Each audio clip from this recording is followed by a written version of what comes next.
আসসালামু আলাইকুম। সবাই কেমন আছেন?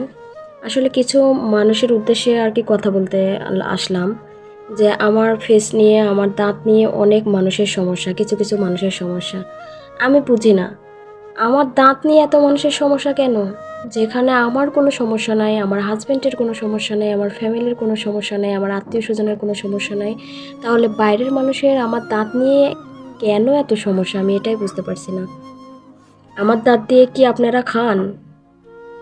নাকি আমার দাঁত দিয়ে আপনারা মাছ গোস্ত এরকম করে ছিঁড়ে খান বলেন তো একটু? আর আমার দাঁত কি আমি নিজে তৈরি করেছি? আপনারা বলেন। আমার দাঁত আমার আল্লাহ দিয়েছে। আমার ফেস কাটিং, আমার দাঁত সব কিছু আল্লাহ দিয়েছে। এখন আল্লাহ যদি আমার দাঁতের মাঝখানে এরকম ফাঁকা দিয়ে দেয়, সেখানে আমার কোনো হাত আছে? হ্যাঁ, হয়তোবা হাত আছে। ডাক্তারের কাছে গেলে হয়তো এখন অনেক আধুনিক যুগ হয়েছে। ডাক্তারের কাছে গেলে এটা হয়তো সমস্যার সমাধান করে দিবে। কিন্তু ডাক্তারের কাছে গিয়ে আমার এটা সমস্যার সমাধান করার মতন এখন পরিস্থিতি নাই, আর্থিক অবস্থা নাই। আর আমার দাঁতের আল্লাহ দিলে আমার দাঁতের কোনো প্রবলেম নাই, কোনো সমস্যা নাই, কোনো ভোগান্তি নাই। তাহলে আমার দাঁত এই জায়গায় ফাঁকা থাকলে আপনাদের কী সমস্যা? আমি তো এটাই বুঝতে পারতেছি না। আমার দাঁত ফাঁকা আছে তাতে আপনাদের কী? আপনাদের মাথা ব্যথা কেন? আর আরেকটা কথা বলি ওই ভিডিও করা নিয়ে। আমি ভিডিও শুরু করেছি এটা দেখে এক একজনের গা এমন জ্বলতেছে যে বলার বাহিরে। আচ্ছা, আমি ভিডিও শুরু করেছি তাতে আপনাদের কি? আমি কষ্ট করতেছি, আমি ভিডিও ছাড়ছি, আর আমার ফলোয়ার্স 19 জন কেন? কি ভিডিও ছাড়ি যে মানুষ দেখে না? কি এমন ভিডিও করি যে মানুষ ইয়ে করে না? আচ্ছা, মানুষ দেখে না, এখনকার মানুষের পেজের অভাব নাই, ভিডিওর অভাব নাই। এখন হয়তো দেখে না, কিন্তু কষ্ট করে ধরে থাকলে তো দেখবে। আর দেখুক বা না দেখুক তাতে কোনো আমার যায় আসে না। আমার ইচ্ছা হয় আমি ভিডিও ছাড়ি, তাতে আপনাদের কি? আপনাদের আমার ভিডিও দেখা লাগবে কিসের জন্যে? বলেন, কিসের জন্য দেখা লাগবে?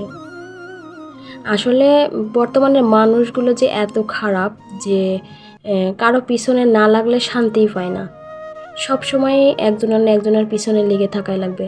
আমি ভিডিও করছি না আমি বাসায় থেকে ঘুম পাড়ছি নাকি আমি কি করছি এগুলো দেখার দরকার কি? আমি বাসায় থাকি, আমার হাজব্যান্ড আমাকে বাসা থেকে খাওয়াচ্ছে, আমি সারাদিন ঘুম পাড়ছি, আমার কোনো কাজকাম করা নাই, কিছু নাই, বাচ্চা সামলানো নাই, কিচ্ছু নাই, আমার ছেলে বড় হয়ে গেছে, আমি যা খুশি তাই করছি, তাতে আপনাদের সমস্যা কি? আমি বসে বসেই খাবো, আপনারা খাওয়াচ্ছেন? আমার হাজব্যান্ড খাওয়াচ্ছে আমাকে বসে বসে, নাকি আপনারা আমাকে টাকা দিয়ে যাচ্ছেন যে আপনাদের এত কথা লাগছে? কিছু মানুষের কথা না বললেই না, কিছু মানুষের কথা শুনলে মাথাটা একবারে নষ্ট হয়ে যায়, রাগ একবারে মাথায় উঠে যায়, রক্ত গরম হয়ে যায় মাথার একবারে। তো যাই হোক, আমার পিছনে আর লাগবেন না। আমার দাঁত ফাঁকা আছে না আমার কি আছে না আছে এগুলো নিয়ে আপনাদের তো মাথা ব্যথা করা লাগবে না। আমাকে আল্লাহ বানাইছে তাই আমার দাঁত ফাঁকা। আর ভাল লাগে না এইসব মানুষের অত্যাচারে, মনে হয় যে একবারে অতিষ্ঠ হয়ে যায়।